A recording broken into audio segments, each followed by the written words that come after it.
What's good, family? What's good? IOBA. I'm TC. So, before I get started, I'm going to put on my shit talker shades. Yeah.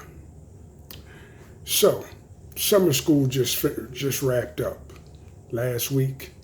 And y'all know I made a video or two talking a little bit about the cat I had to work with. And how he's a second generation American, and how he can't relate to our struggle. Y'all remember I talked about that. I talked about how he's fixated on making money, and he has no knowledge of the history of black people in the United States, so he don't understand my pro-black attitude. And I can dig that. But the thing is, he wants me to come on his podcast. I told y'all, if I didn't tell you, he's planning on starting a podcast, and he's aiming his information at young guys coming out of high school and telling them what direction they should be going in. But he wants me, TC, ADOS, Black First, to come on his podcast and talk. Well, I don't know if I can do that with a guy like him, because he's already said he don't want me to say anything about real black history, right? Because he already said, I don't want you talking about that black history stuff. I don't need to have none of that on there. And then he also said that he don't want me talking that pro-black shit on his podcast. So I can't really go on his podcast, can I? Not and speak the truth, because if he asks me about college, I'm going to tell motherfuckers,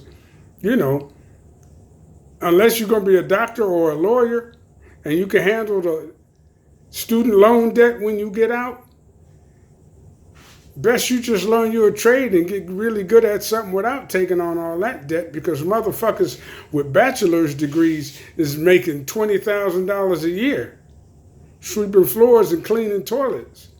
Not that those aren't noble jobs that have to be done, but when you $60,000 in debt from going to school to get a bachelor's degree to be an engineer or some sort of business motherfucking degree that you got to have, and you winding up making $7.25 an hour, well, to me, that ain't worth it. Now, if he wants me to tell them young boys to go do that, I'm just going to have to be honest with him. Or if he wants me to tell them young boys that they should be trying to get in the military, well, I'm the nigga that's gonna tell them what militaries are really for. So he don't really want me on his podcast. But I ain't really making this video to talk about his podcast. And I promise this is the last time I'm gonna reflect on this dude. But I tried to hook the brother up. I tried to hook him up. I mean, I knew early on he probably liked white girls, and he proved that later on. But I did try to hook him up. I tried to hook him up with a friend of our family, my wife and I, our family, right? And she a beautiful, beautiful, beautiful black woman. Goddamn gorgeous, okay? I might even mentioned it before, but this is a recap. And so I tried to hook him up. I got her permission to pass on her phone number, and she said, get a nigga my phone number, have him call me. So I text this dude the phone number.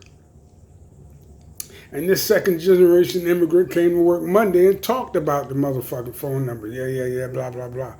Asked me what I do over the weekend. I said, motherfucker, I text you over the weekend. Don't try to play. He started laughing, But then, he just kind of blew it off, But I knew he had the phone number. But, like I said, he is fixated on the white girls. He can't outright say to me that he ain't really interested in no black woman. He fixated on the white girls. So he tells me he's going to call, blah, blah, blah. It just so happens, though, that the woman that I try to hook him up with, she's also an immigrant. But she's been here a lot longer than him. And just for the record, let's get it straight. He's first generation immigrant. She came over by herself. So she a straight up immigrant. Now, keep in mind, she's been here in the country about 25 years. So she's been here a long time, working here a long time. But she still carries with her that immigrant attitude. And she still carries with her all that baggage that comes with being an immigrant, not relating to black people correctly and not understanding our history and not knowing shit about our history in this country, knowing only the textbook history that these white people give them, that we were slaves and there was the civil rights era, Martin Luther King, and then Barack Obama. That's the only thing they know, or they think they know about black history. They think that that's all there is. So that's the attitude she got too. But anyway, she a close friend, always talking about she trying to get a man, but whatever. It turns out that he, and this is the rub right here, this is the fucking problem with a lot of immigrants, second generation and whatever.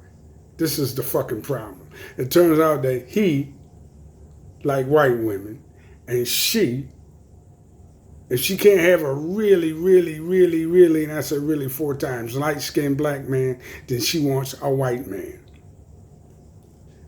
And that's the problem with fucking them. Anything except a black American. Now, my wife, she's the exception that proves the rule. When motherfuckers in her home country found out she was marrying an American, they was all G'd up. Ooh, oh, happy for you, blah, blah, blah. But then when they because first they thought I was a white guy. Me. But then when they found out I wasn't white, they found out that I was black, all of the wind came out their sails. Because they had all these preconceived notions about me. But now they see that my wife was living better than them. They had to eat all of that bullshit. But I digress on that point. My friend of the family, the woman, she liked white guys, or really light-skinned guys, and the brother they like, but they got to pretend. He likes white girls, but they got to pretend a little bit, just so I don't say that they never gave other black people a chance. But they will not, if they can help it, fuck with a black American. And the point of the story is, this is why black Americans, we are a separate and unique group of people with our own fucking history, and we need to be looking out for ourselves. Which is what the fuck we doing. Which is what everybody criticized us for not doing. So now we doing it. And now the immigrants is popping shit about we being divisive. But how divisive is that? If you can't have a white man, if you can't have somebody from your very own culture, if there's nobody around it, then you're going to go for a white person. But you will not go for a black American if it's at all possible. If it's at all possible. And there's a fucking whole goddamn shebang. ADOS, we have to have our interests at heart. We can't be concerned whether anybody's feelings get hurt because we're separating ourselves. Because the separation right now is necessary for our fucking survival. It's about survival. Donald Trump and them boys ain't fucking kidding. The police ain't kidding. They don't give a fuck about you. You know what I mean? They putting y'all motherfucking illegals out the country, right? And they shooting us at will. And they walking. So this is why we circling our wagons as ADOS people. These are the reasons. Because nobody else wants anything to do with us. Black people from the diaspora don't want anything to do with us. They either want themselves or they want white. And we all the fuck we got. Now, I hope it makes sense now. My summer school experience was a great learning experience for me. But it all made sense in the end.